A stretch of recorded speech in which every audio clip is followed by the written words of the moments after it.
Hi, I'm Liz Larson with The Art of Frosting, back with some cake decorating basics. Now recently, quite a few of you have messaged me or emailed me and asked me about how to torte a cake, especially you, my friend Anita. So this one's for you. I want to start out with a 10-inch round. Now this cake is made with one full mix. So it's a 10-inch with one full mix. A lot of times the directions will call for 3/4 in a 10, but I always use a full mix in a 10. We're going to torte this into 3 layers, and let's get started. So for this exercise, I'm going to use a 10-inch cake board underneath, but I want to show you this is the top of the cake. Now my cakes come out fairly level, and you can see that in another video I'll attach at the end how I get that to happen. But they're still a little rounded.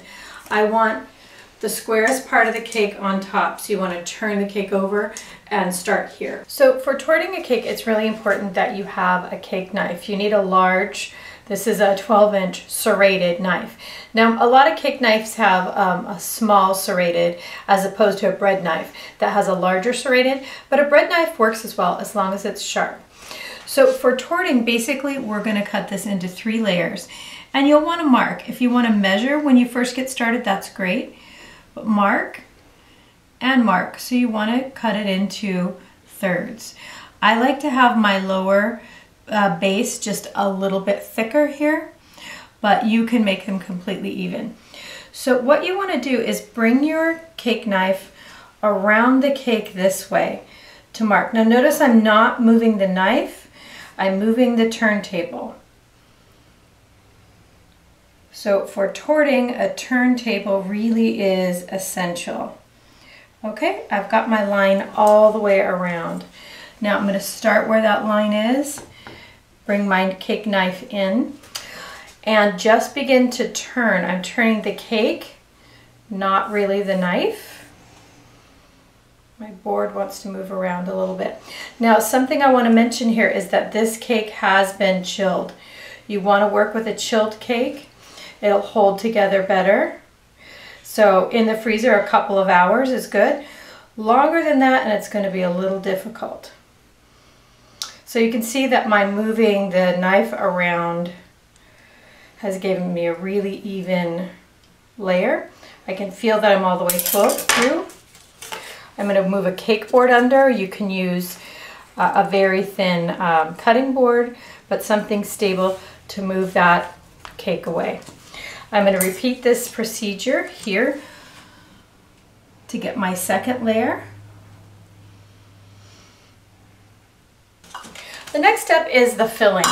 I got a lot of questions about what to put with what cake and how to fill. So I want to show you this really basic, the base for a lot of the fillings that I use, and you can almost make anything with this. It's a very simple pastry cream. Now, if you're one of those scratch bakers and know how to make pastry cream from scratch, start with your base pastry cream and add from there. So what we're going to do is we're going to add a box of instant vanilla jello pudding. Now, you can add almost any flavor of pudding that you want. If you're doing coconut cake and want to use a coconut pudding, that works great too. Chocolate works great. But this is your base, and this is going to give you the stability that you need for your filling, so you don't have filling sliding all over. So I'm going to add 1 cup of milk to this first to start, and then we just want to get that incorporated.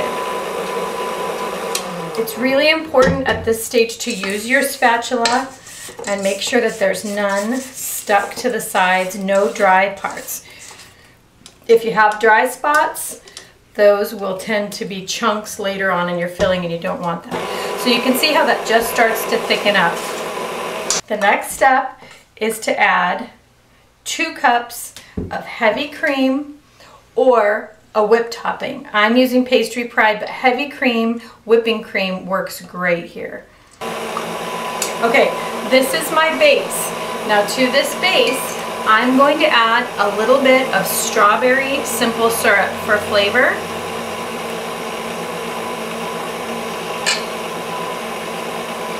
And just get that mixed up. It'll probably take about 5 minutes to whip up to full consistency. You want it to be nice and stiff.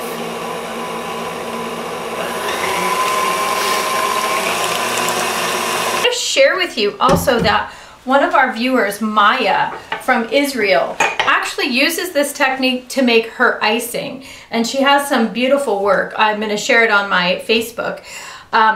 But she found a pudding that is actually white. Our puddings here seem to be yellow. So if somebody out there knows of a pudding here in the US that's white that you can add with heavy cream, that would be perfect, and it makes a beautiful stable icing.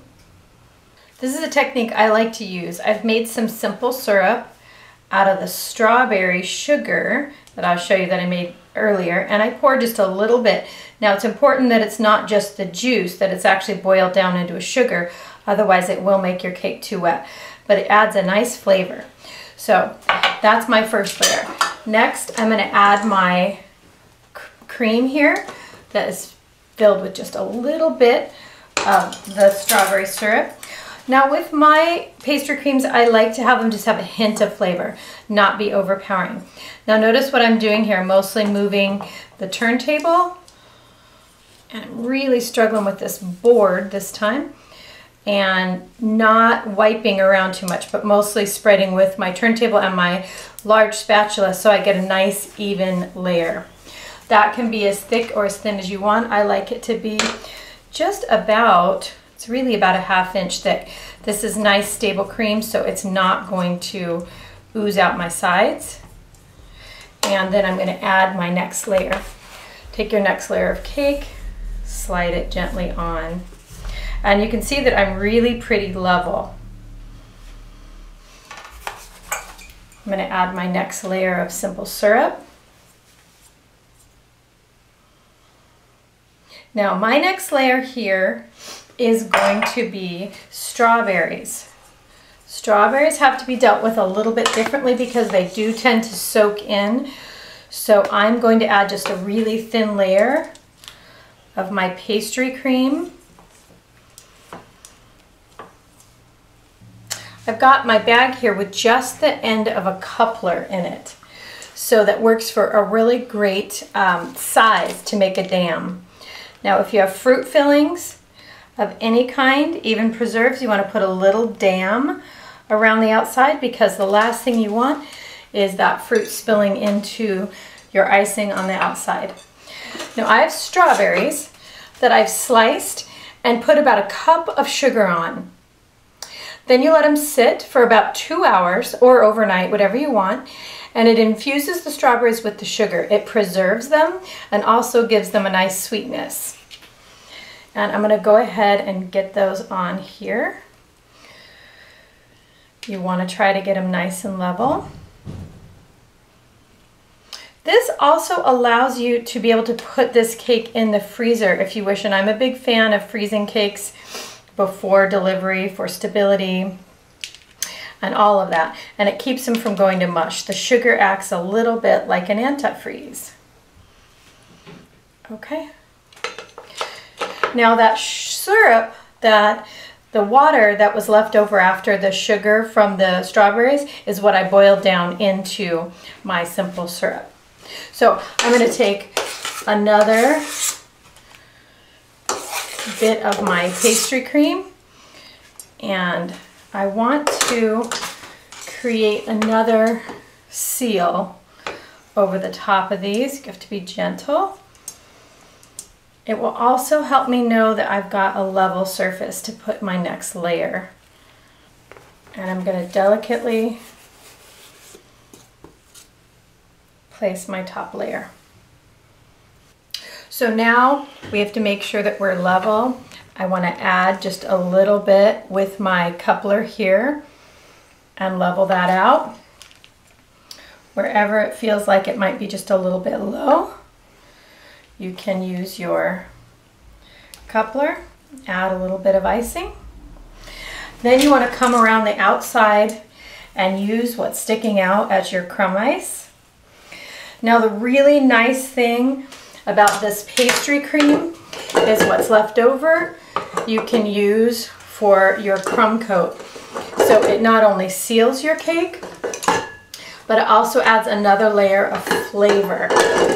Now, if you're planning to ice this cake in white and your pastry cream is chocolate, that may not be the best thing to do to ice it in to use it as a crumb coat, because it'll show through. But if you have a lighter color or white, you can go ahead and just use that as your base.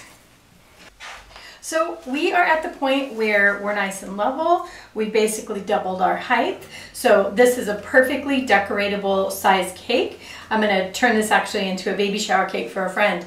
But at this point, you can ice, you can block, and I would probably put this in the freezer for at least an hour to stabilize up and then decorate. If you're not using the strawberries and the fruit inside, you probably can just go ahead and decorate with just your pastry cream. So this is it. This is torting. If you guys have questions, please leave them for me. I always answer for you. Remember, you can find me on my blog at www.theartofrosting.blogspot.com. Also, you can find me at Facebook, where I share a whole lot of your work that you send me. That's so much fun for me. That's at The Art of Frosting as well. So lots more to come. Please subscribe. It's free. We'll see you all again soon. Thanks.